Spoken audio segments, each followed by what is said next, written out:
everyone, and welcome to my audio video podcast.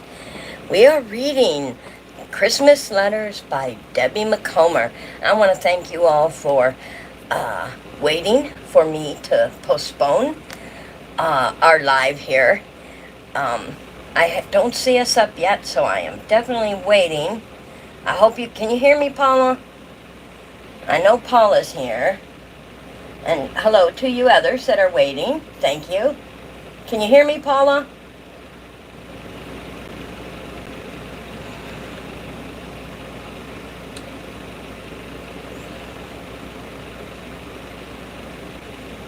I'm right now getting my other online up so I can read your comments. When you put them in, yes. All right. I now have it on. And like I said, I want to thank you all for your patience for, we had to postpone it a little while, a couple days. I had a seizure on Wednesday evening, so I had to postpone it till Friday. And I'm going to get right into it so you all can enjoy it.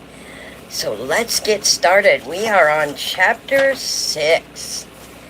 And as I showed you last time, this beautiful bookmark, my daughter makes these and sells them in the shop. Beautiful bookmarks, and she made me one for my Christmas Letters book. And it's beautiful. Just fits right into Christmas time. So I will lay that off to the side here. Oh, let me turn the fireplaces on. Yes, we have to have those on. Can't have a reading without our fireplaces. There we go. Slippers in front of the fireplace. Nice. Hello. Hi, Paula. All right, let's get into it. Put this back here. It's going to fall if I keep it there. I'll put the bookmark back here. Keep it safe.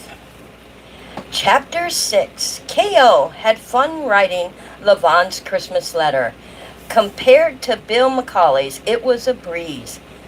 Her friend was worried about how other people from her long ago past would react to the fact that she never married and lacked male companionship. K.O. took care of that. Merry Christmas to my friends, K.O. began for Lavonne. This has been an exciting year as I juggle my time between Tom, Philip, and Martin, the 3 guys in my life. No one told me how demanding these relationships can be. Tom won my heart first, and then I met Philip. And how could I refuse him? Yes, there's a bit of jealousy, but they managed to be civil to each other. I will admit that things heated up after I started seeing Martin. I fell for him the minute we met. I'm retired now, so I have plenty of time to devote to the demands of these relationships.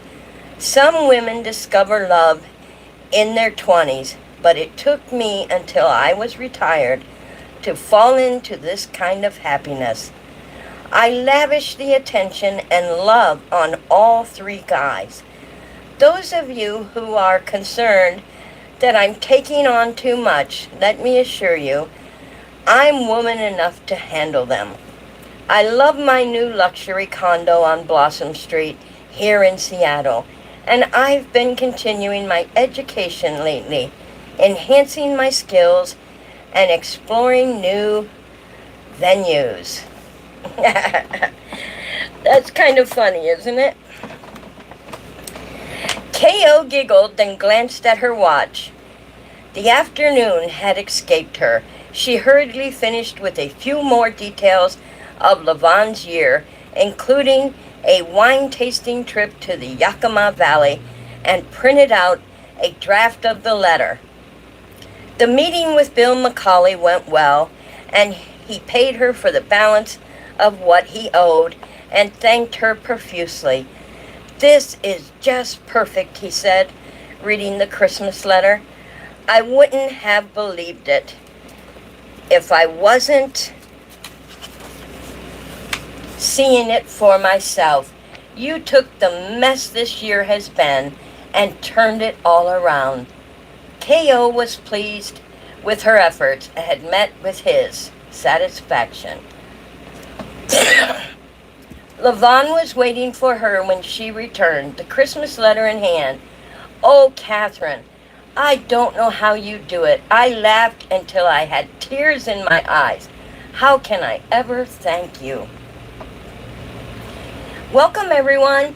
Thank you for attending our audio-video podcast, Reading the Christmas Letters.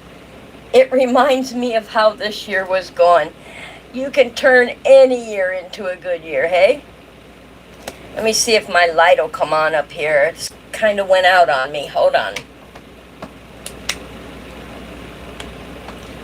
There we go. Now it's back on.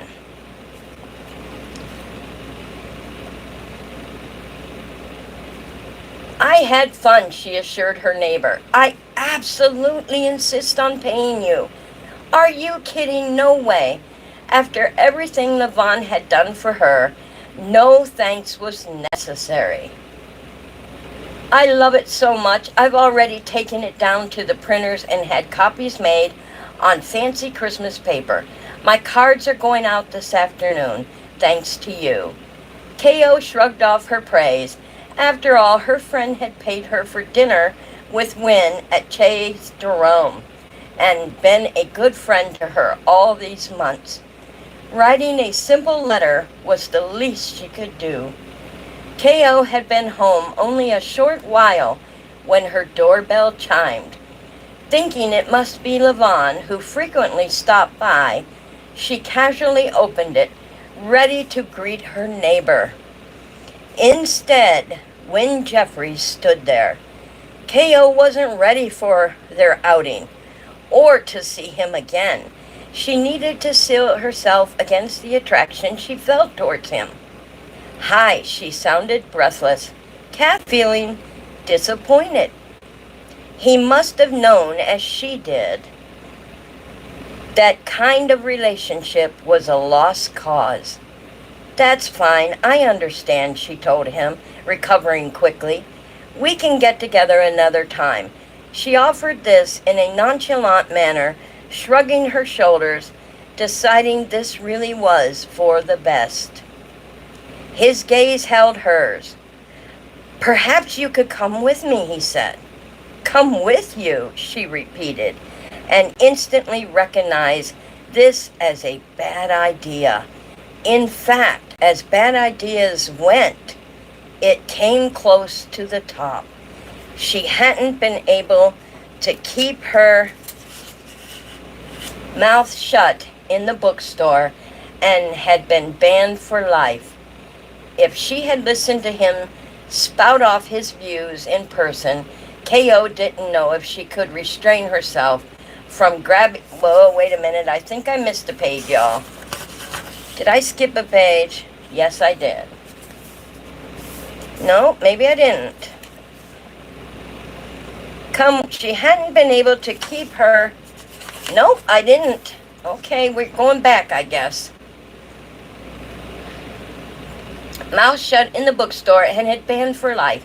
If she had listened to him spout off his views in person, K.O. didn't know if she could restrain herself from grabbing the mic and pleading with people everywhere to throw out his book or use it for kindling. No, attending the interview with him was definitely not a good plan. When she didn't immediately respond, he said, after the interview, we could go to the figgy pudding thing you mentioned. She knew she should refuse, and yet, before she could reconsider it, she found herself nodding.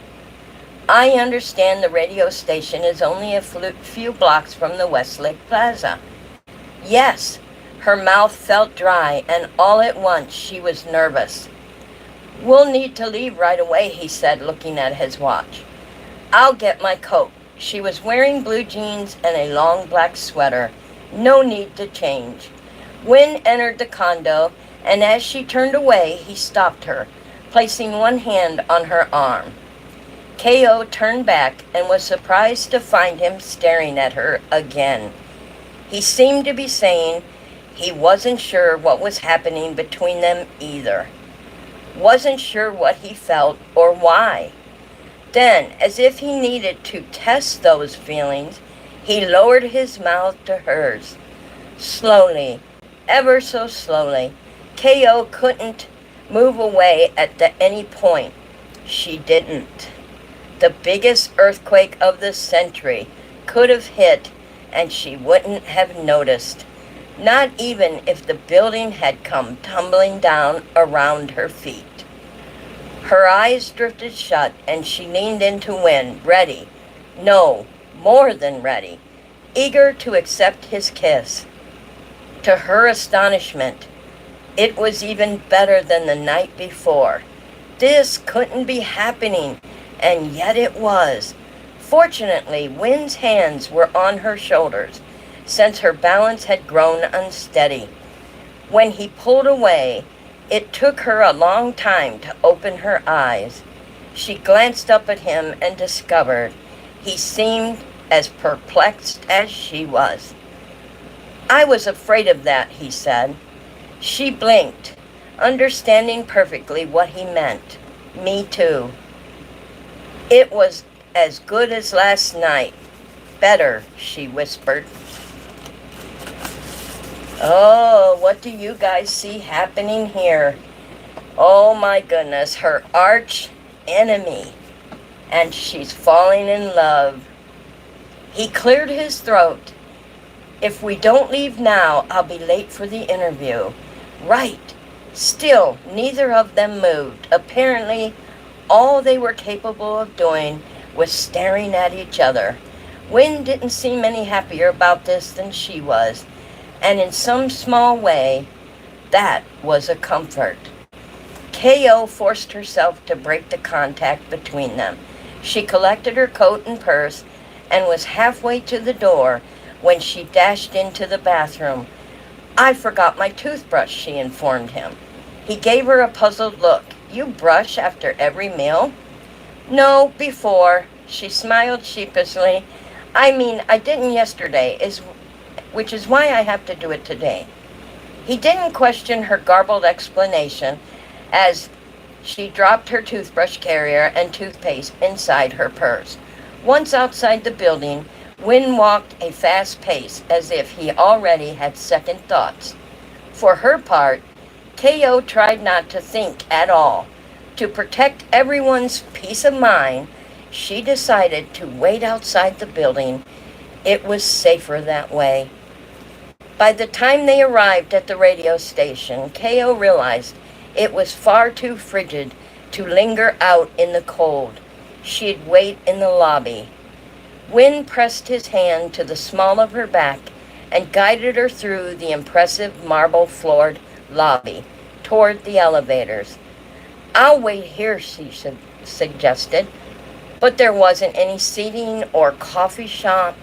If she stayed there, it would mean standing around for the next 30 minutes or so. "I'm sure they'll have a waiting area up in the station," Win suggested.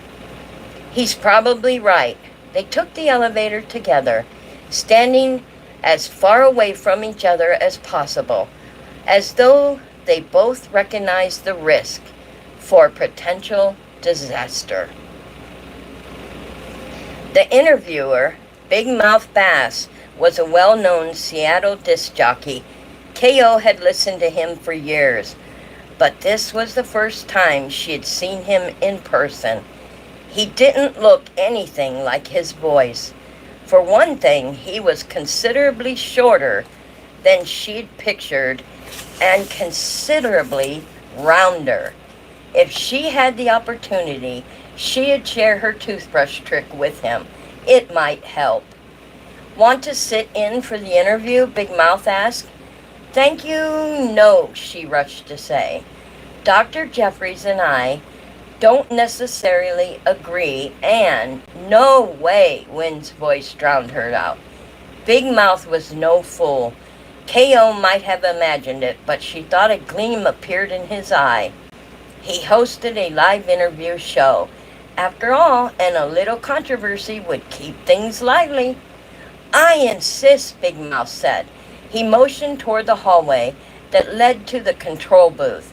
K.O. shook her head. Thanks anyway, but I'll wait out here. We're ready for Dr. Jeffries, a young woman informed the radio personality. I'll wait here, K.O. said again. And before anyone could argue, she practically threw herself into a chair and grabbed a magazine. She opened it and pretended to read, sighing with relief as Big Mouth led Wynn out of the waiting area. The radio in the room was tuned to the station, and a couple of minutes later, Big Mouth's booming voice was introducing Wynn. I have with me Dr. Wynn Jeffries, he began. As many of you will recall, Dr. Jeffries' book, The Free Child, activates letting children set his or her own boundaries. Explain yourself, Dr. Jeffries. First, let me thank you for having me on your show, Wynn said, and K.O. was surprised at how melodic he sounded, how confident and sincere. I believe, Wynn continued, that structure is stifling to a child. Any structure? Big Mouth challenged.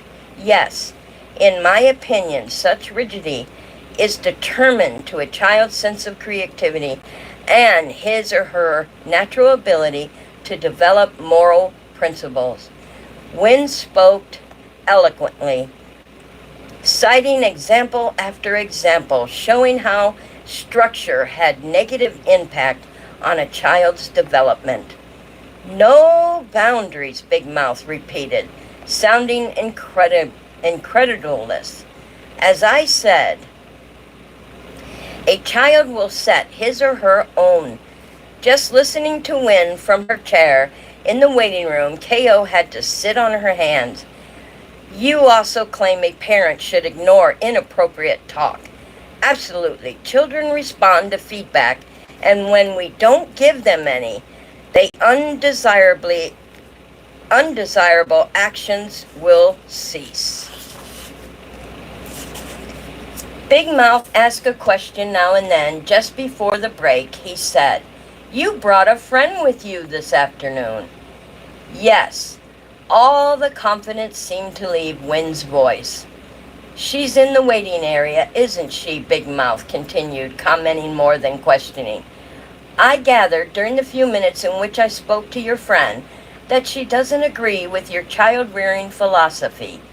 Yes, that's true, but Catherine isn't part of the interview. Big Mouth chuckled. I thought we'd bring her in after the break and get her views on your book. Don't go away, folks. This should be interesting. We'll be right back after the traffic and weather report.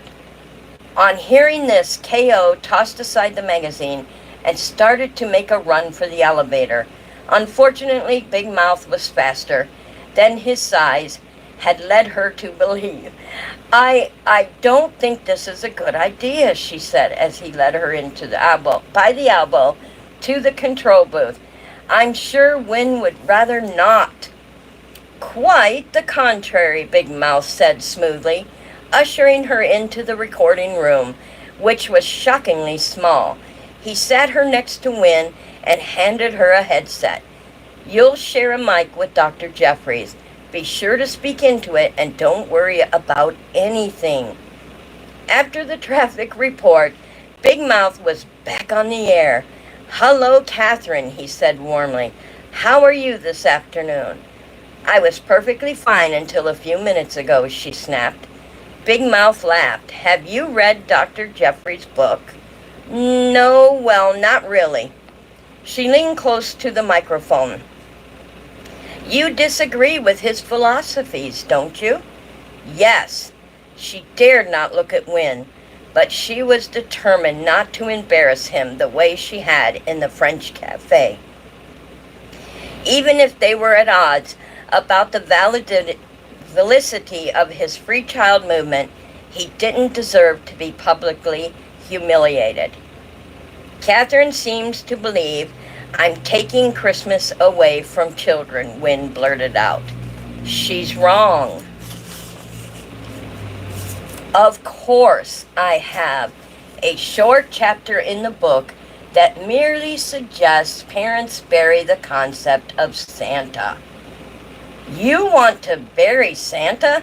Even Big Mouth took offense at that, K.O. noticed, and a sense of righteousness. My publisher chose the chapter title, and against my better judgment, I let it stand. Basically, all I'm saying is that it's wrong to lie to a child, no matter how good one's intentions. He wants to get rid of the Tooth Fairy and the Easter Bunny too, K.O. inserted. That doesn't make me Jim Carrey, Wynn said argumentatively. I'm asking parents to be responsible adults, that's all. What does it hurt, K.O. asked.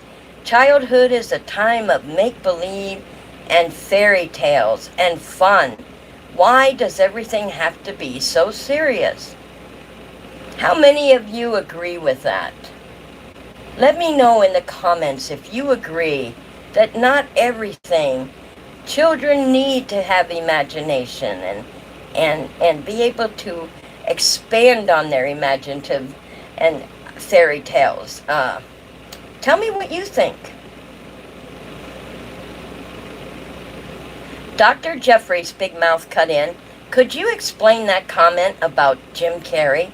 I called him that, K.O. answered on his behalf. I meant to say the Grinch. You know, like the Grinch who stole Christmas? Jim Carrey was in the movie, she explained helplessly. Wynn seemed eager to change the subject. He started to say something about the Macroby character of fairy tales and how they weren't fun, but Big Mouth cut him off. Oh, I see, he said, grinning from ear to ear. You two have a love-hate relationship. That's what's really going on here. K.O. looked quickly at Wynn, and he glanced back. The hate part might be right, but that didn't mean to be any love in the way he felt about her. Regrettably, this is all the time we have for today, Big Mouth told the audience. I'd like to thank Dr. Jeffries for stopping by this afternoon, and his friend Catherine too. Thank you both for a most entertaining interview. Now for the news at the top of the hour. Big Mouth flipped a switch and the room was silent. So silent, in fact, that K.O. could hear her heart beat. We can leave now, Wynn said stiffly after removing his headphones. Hers were already off. K.O. released a huge pent-up sigh. Thank goodness, she breathed. Wynn didn't say anything until they entered the elevator. That was a disaster, he muttered. K.O. blamed herself. She should have never have accompanied him to the interview. She'd known it at the time and still couldn't resist. I'm sorry, I shouldn't have gone on the air with you.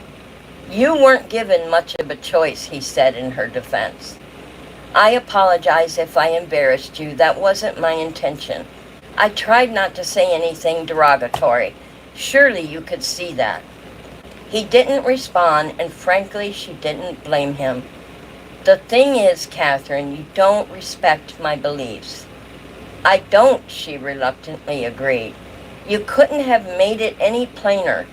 The elevator doors opened and they stepped into the foyer. Perhaps it would be best if we didn't see each other again. K.O. figured she was only saying what they both were thinking. Wynn nodded. She could sense his regret, a regret she felt herself. They were outside the building now, and the street was festive with lights, and Christmas music could be heard from one of the department stores. At the moment, however, she felt anything but merry. The figgy pudding contest, which was sponsored by the Pike Market Senior Center and Downtown Food Bank as an annual fundraiser, would have started by now, and although she didn't feel the least bit like cheering, She promised Vicky she'd show up and support her efforts for charity. K.O. thrust out her hand and did her utmost to smile. "Thank you, Win. Last night was one of the most incredible evenings of my life," she said. Correction, it was the most incredible night ever. Win clasped her hand. His gaze held hers as he said, "It was for me too." People were stepping around them. She should simply walk away. Vicky would be looking for her, and yet she couldn't make herself do it. "Goodbye," he whispered. Her heart was in her throat. "Goodbye." He dropped his hand, turned, and walked away. His steps were slow and measured. He had gone about 5 feet when he glanced over his shoulder. K.O. hadn't moved. In fact, she stood exactly as he had left her, biting her lower lip, a habit she had when she was distressed. Win stopped abruptly, his back still to her. "Win, listen," she called, and trotted towards him.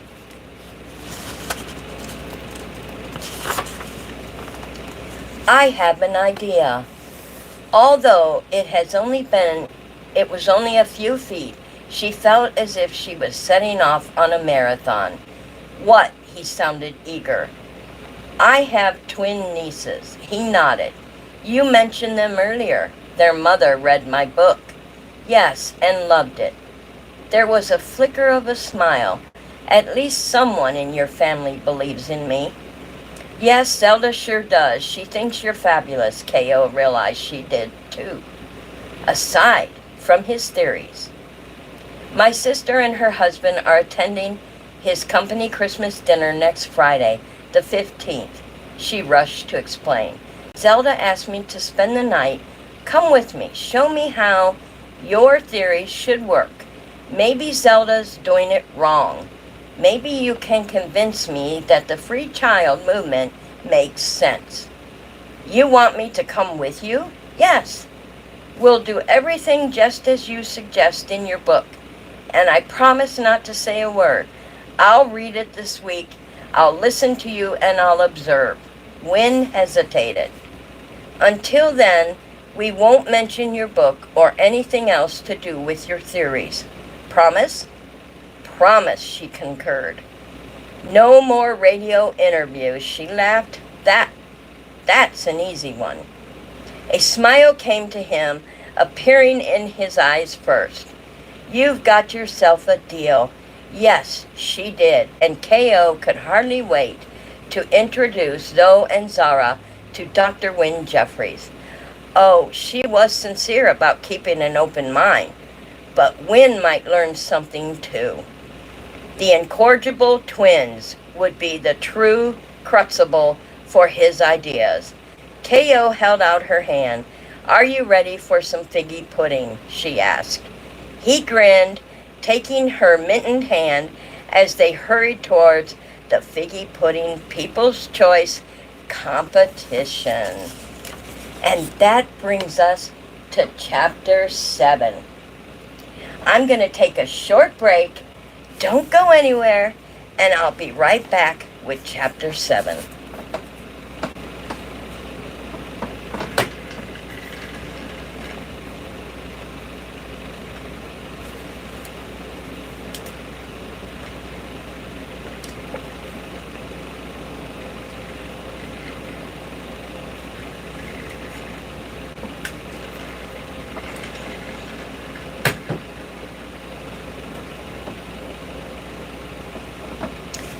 The Figgy Pudding People's Choice event was standing room only when Wynne and K.O. arrived. Vicky and her friends hadn't performed yet and were just being introduced by a popular morning radio host. For easy listening station, K.O. and Vicky had been friends all through high school and college. Vicky had married 3 years ago, and K.O. had been in her wedding party. In fact, she'd been in any number of wedding parties. Her mother had poignantly asked, whether KO was ever going to be a bride instead of a bridesmaid. "That's my friend over there," KO explained, nodding to Vicky's direction. "The one in the Santa hat." Wynn squinted at the group of ladies huddled together in front of the assembly. "Aren't they all wearing Santa hats?" "True. The young cute ones," she qualified. "They're all young and cute, Catherine," he smiled. "Young enough, anyway." She looked at Wynn with new appreciation. "That is such a sweet thing to say." Vicky worked for a local dentist as a hygienist and was the youngest member of the staff. The other women were all in their 40s and 50s. "I could just kiss you," KO said, snuggling close to him. She looped her arm through his. Wynn cleared his throat as though unaccustomed to such open displays of affection. "Any particular reason you suddenly find me so kissable?" "Well, yes.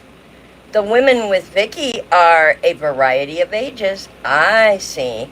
I should probably tell you I'm not wearing my glasses."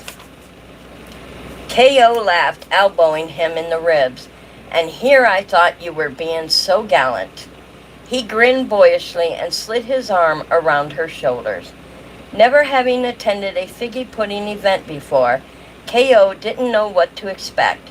To her delight, it was enchanting, as various groups competed, singing Christmas carols to raise funds for the senior center and food bank.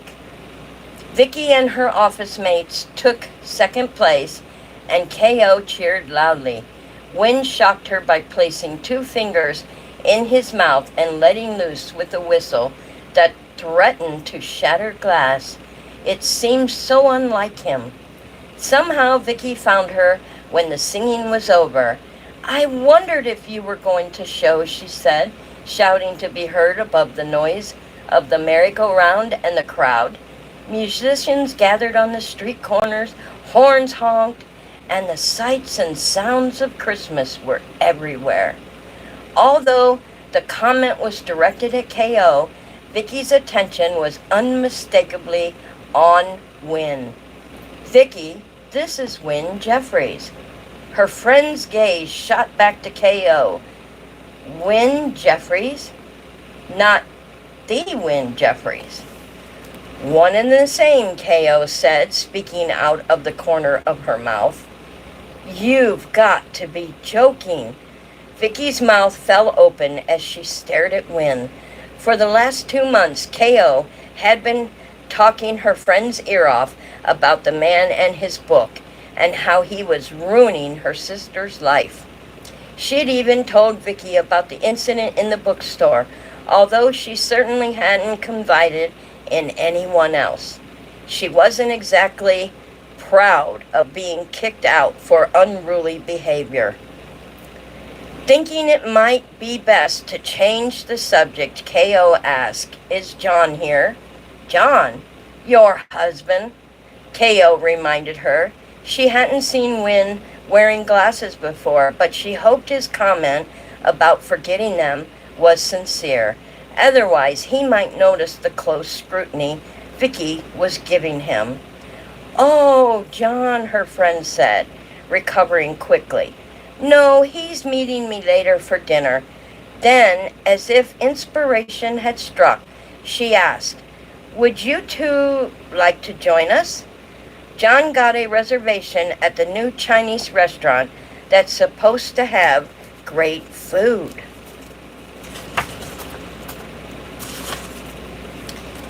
KO looked at Wynn, who nodded. "Sure," she answered, speaking for both of them. "What time?" 9. I was going to do some shopping and meet him there." They made arrangements to meet later, and Vicky went into the mall to finish her Christmas shopping. "I'm starving now," KO said when her stomach growled. Although she had her toothbrush, there really wasn't a convenient place to foam up. "After last night, I didn't think I'd ever want to eat again." She considered mentioning the 2 pounds she had gained, but thought better of it.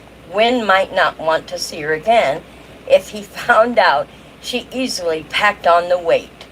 Well, she didn't really believe that of him, but she wasn't taking any chances, which proved that, despite everything, she was interested. In fact, she made the decision to continue with this relationship, see where their attraction might lead, almost without being aware of it. "How about some roasted chestnuts?" he asked. A vendor was selling them on the street corner next to the musician who strummed a guitar and played a harmonica at the same time. His case was open on the sidewalk for anyone who cared to donate. She tossed in $1 and hoped he used whatever money he collected to pay for music lessons. "I've never had roasted chestnuts," K.O. told him. "Me neither," Win confessed. "This seems to be the season for it, though." While Win waited in line for the chestnuts, K.O. became fascinated with the merry-go-round. "Will you go on it with me?" she asked him. Win hesitated.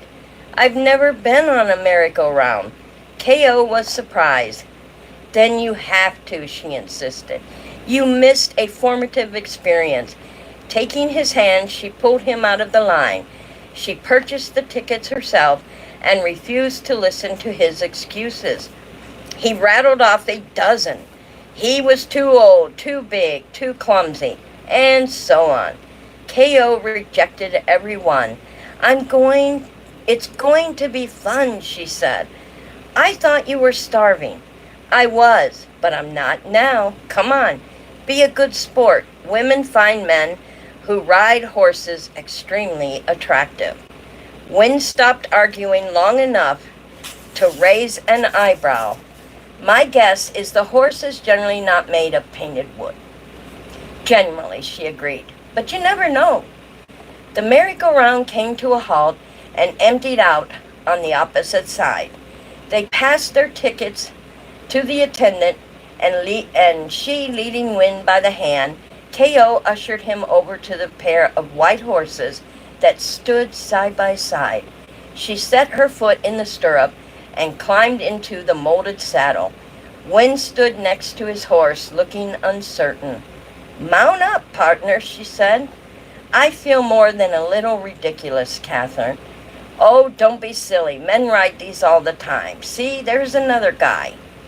Granted, he was sitting on a gaudy elephant holding a toddler, but she didn't dwell on that. Sighing, Win climbed reluctantly onto the horse, his legs so long they nearly touched the floor. "Put your feet in the stirrups," she coaxed. He did, and his knees were up to his ears. K.O. couldn't help it. She burst out laughing. Win began to climb off, but she stopped him by leaning over and kissing him.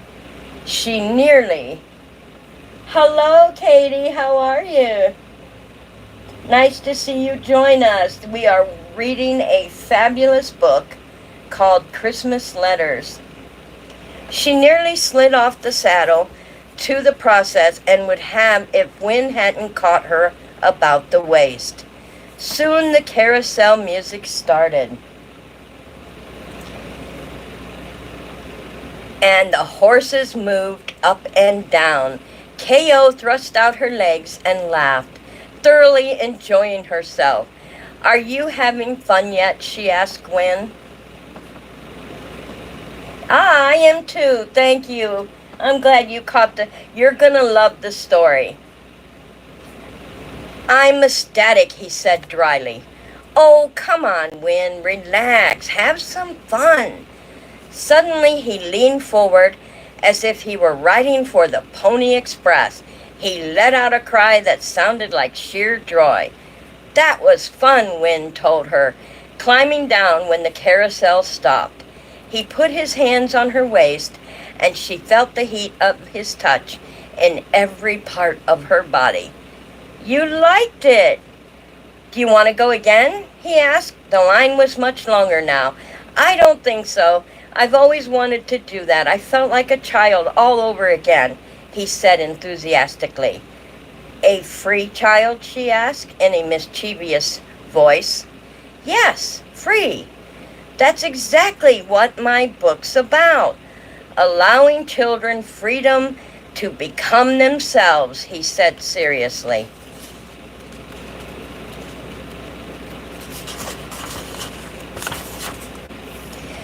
Okay, she was biting her tongue, but managed not to say anything more. Surely there were great rewards awaiting her in heaven for such restraint. Would you like to stop at the bookstore, he asked. I'd like to sign copies when I'm in the neighborhood. You mean autographing? She hoped it wouldn't be at the same bookstore that caused all the trouble. Not exactly an autographing, Wynne explained. The bookseller told me that a signed book is a sold book. When it's convenient, authors often visit bookstores to sign stock. Sort of a drive-by signing, she asked, making a joke out of it. Yeah. They started walking just as she feared they were heading in the direction of the bookstore. As they rounded the corner and the store came into sight, her stomach tightened. I'll wait for you outside, she said, implying that nothing would please her more than to linger out in the cold. Nonsense. There's a small cafe area where you can wait in comfort. Okay, she finally agreed. Once she had made it past the shoplifting detector, K.O. felt more positive. She was afraid her mugshot had been handed into the employees, and she would be expelled on sight. Thankfully, she didn't see the bookseller who had asked her to leave. They bodied well. Her and Wynne chatted with a woman behind the counter. He followed her to the back of the store. Some of the tension eased from K.O.'s shoulders. Okay, she seemed to be safe, and she didn't have to hide behind a coffee cup. Besides, she loved to read, and since she was in a bookstore, what harm would it do to buy a book? She was in the mood for something entertaining, a romantic comedy, she decided. Studying a row of titles without much trouble, she found one that looked perfect and started toward the cashier. Then it happened. Wynne was waiting up front, speaking to the very bookseller who banished K.O. from the store. Trying to be as inconspicuous as possible, K.O. set the book aside and tiptoed toward the exit, shoulders hunched forward. Catherine, Wynne called. With a smile frozen in place, she turned to greet Wynne and the bookseller. It's you, the woman, who wore a name tag that identified her as Shirley, glared at K.O. She timidly raised her hand. Hello again. You two know each other? Shirley asked Wynne in what appeared to be a complete disbelief. Yes, this is my friend Catherine. The bookseller seemed to have lost her voice. She looked from Wynne to Catherine and looked back. Good to see you again, K.O. said. She sincerely hoped Shirley would play along and conveniently forget that unfortunate incident. It is you, Shirley hissed from between clenched teeth. What's this about? Wynne asked, a puzzled expression on his face. You've met before? Nothing, K.O. all but shouted. As a matter of fact, we have met. Shirley's dark eyes narrowed. Perhaps your friend has forgotten. However, I have not. So it's going to be like that, was it? We had a difference of opinion, K.O. told Wynne in a low voice. As I recall, you were permanently banned from the store. Catherine was banned from the store? Wynne asked incredulously. I can't believe she'd do anything to deserve that. Maybe we should leave now, K.O. suggested and tugged at his sleeve. If you want to know, Shirley began, But K.O. interrupted before she could launch into her complaint. "Win, please, we should go," she said urgently. "I'm sure this can all be sorted out," he murmured, releasing his coat sleeve from her grasp. Shirley's hands on her hips smiled snidely. She seemed to take real pleasure in informing Win of K.O.'s indiscretions. "This friend of yours is responsible for causing a scene in this very bookstore, Dr. Jeffries. I'm sure no harm was meant." K.O. grabbed his arm. "It doesn't matter," she said, desperate to escape. "Catherine does tend to be opinionated. I agree," he said, apparently determined to defend her. "But she actually quite reasonable." "Apparently you don't know her as well as you think. I happen to enjoy Catherine's company immensely." Shirley raised her eyebrows. "Really?" "Yes, really." "Then you might be interested to know that your so-called friend nearly caused a riot when she got into an argument with another customer over your book." Wynne swiveled his gaze to K.O. She offered him a weak smile. "Ready to leave now?" she asked him in a weak whisper. And that is Chapter 7. And we will be moving on next Wednesday at 9 p.m. to Chapter 8. And that is Debbie McComber's Christmas Letter. I tell you, I have enjoyed this book immensely, and I hope you are too. It is a great book. I want to thank you all for coming in. Don't forget to give me that like, and that sure helps us out to keep on reading good stories to you. And until then, guys, I'll see you in another video.